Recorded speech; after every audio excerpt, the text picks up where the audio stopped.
उत्तराखंड में चारधाम यात्रा अपने चरम पर है। बड़ी संख्या में श्रद्धालु चारों धामों में पहुंच रहे हैं, दर्शन कर रहे हैं। लेकिन इस बीच सवाल खड़े हो रहे हैं कि आखिर पर्यटन मंत्री सतपाल महाराज है कहां।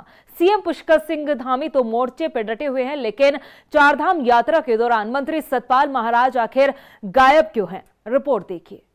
मंत्री सतपाल महाराज को लेकर उठ रहे सवाल। चारधाम यात्रा से गायब मंत्री सतपाल महाराज, हर मोर्चे पर डटे सीएम धामी, लापरवाह बने मंत्री जी। 30 अप्रैल से चारधाम यात्रा की शुरुआत हो चुकी है। बड़ी संख्या में श्रद्धालु चारों धाम पहुंच रहे हैं। यात्रा की शुरुआत से ही मुख्यमंत्री पुष्कर सिंह धामी खुद मोर्चा संभालते दिखे, लेकिन विपक्ष और प्रदेश की जनता सूबे के पर्यटन मंत्री सतपाल महाराज को ढूंढ रही है, जो न तो किसी धाम के कपाट खुलने के मौके पर मौजूद रहे और न ही यात्रा को लेकर कोई बैठक करते नजर आए। इसीलिए इस बार फिर लोग पूछ रहे हैं कि राज्य के पर्यटन मंत्री कहां गायब चल रहे हैं, जबकि देश दुनिया से श्रद्धालु लाखों की संख्या में उत्तराखंड पहुंच रहे हैं।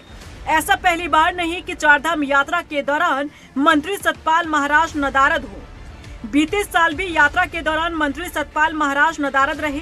कांग्रेस प्रदेश अध्यक्ष करण माहरा की माने तो पर्यटन मंत्री ना तो पहले गंभीर थे और ना ही अब गंभीर नजर आ रहे हैं। ऐसे में यात्रा सिर्फ राम भरोसे है। ये तो लगातार 3 सालों से आप और हम देख रहे हैं कि जब जब चारधाम यात्रा निकलती है, तीर्थाटन मंत्री, पर्यटन मंत्री और स्वास्थ्य मंत्री गायब रहते हैं। तो ये कौन सी नई बात है? देखिए, वो किसी चीज़ को जिम्मेदारी से नहीं लेते। कृषि विभाग उनके पास है। पिछले बार जब लक्सर में बाढ़ आई थी, मैं पहुंचा, मेरे 1 दिन बाद मुख्यमंत्री पहुंचे और सतपाल महाराज 1 हफ्ते बाद पहुंचे और दिल्ली में बैठे रहे।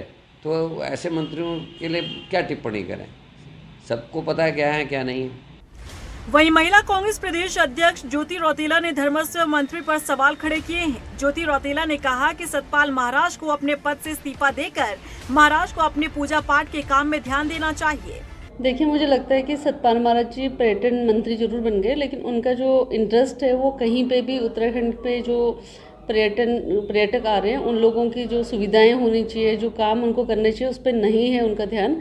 सतपाल महाराज जी एक बड़े नाम हैं, महाराज हैं, और मुझे कहीं ना कहीं ऐसा लगता है कि ऐसे व्यक्ति को मंत्री पद पे नहीं होना चाहिए, क्योंकि वो जनता उनको, जिस आदमी को जनता भगवान के रूप में मानती है, जो अध्यात्म से जुड़े हुए हैं, और वो क्योंकि आज पर्यटन मंत्री हैं तो उनका कोई भी ध्यान नहीं है और उनको अपने पद से इस्तीफा देके और जो वो महाराज हैं, जो काम वो कर रहे हैं, उनको वही करना चाहिए। बीजेपी प्रवक्ता कमलेश रमन की माने तो जहां खुद मुख्यमंत्री मौजूद हो, वहां पर पर्यटन मंत्री का क्या काम।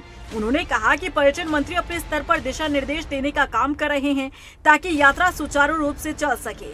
विपक्ष सिर्फ जनता को गुमराह करने के लिए आरोप लगाने का काम कर रहा है। देखिए, नहीं, ऐसा नहीं है कि पर्यटन मंत्री जी नदारद रहे हैं। मुझे लगता है कि जहां मुख्यमंत्री जी हो, जहां पर प्रदेश का मुखिया हो, तो ये सारी चीजें गौण हो जाती हैं। और रही बात उनकी रहने की, तो वो भी वहां रहेंगे और उन्होंने बकायदा यात्रा को देखने का काम किया है, मॉनिटरिंग करने का काम किया। और माननीय मुख्यमंत्री जी समय समय पर इस यात्रा में होने वाली जितनी व्यवस्थाएं हैं उन सबके ऊपर मॉनिटरिंग कर रहे हैं। उत्तराखंड में चारधाम यात्रा सिर्फ एक यात्रा नहीं है, बल्कि राज्य की आर्थिक स्थिति से जुड़ी हुई यात्रा है। ऐसे में बेहतर सुविधाएं प्रदान करना सरकार की प्राथमिकता है, लेकिन जिस विभाग की यहां जिम्मेदारी है उसके ही मुखिया कहीं नजर नहीं आ रहे। इसीलिए विपक्ष के साथ साथ जनता भी मंत्री सतपाल महाराज को ढूंढ रही है। रफ्तार मीडिया के लिए देहरादून से सुशांत सिंह की रिपोर्ट।